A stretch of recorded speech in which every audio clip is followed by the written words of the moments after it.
Alam mo kung ano yung maganda kapag nasa probinsya ka? Yung parang sobrang layo mo sa problema. Yung manghuni ng ibon, sariwang hangin, na kahit sobrang bigat ng pakiramdam mo, kapag naranasan mo tong mga to, biglang mawawala na lang. Yung magandang tanawin, tapos yung palaya na ginawa niyong palaruan ng mga kaibigan mo. Sarap talagang mumuhay sa probinsya, no? Yung para talagang napakalayo mo sa problema. Yung parang napakalayo mo sa malupit na sistema ng mundo.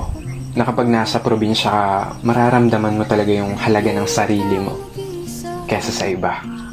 At mapapasabi ka na lang na there's no place like home or like probinsya. At ikaw na nanonood nito ngayon, masaya ako at naparamdam ko sa'yo ang pamumuhay sa isang probinsya.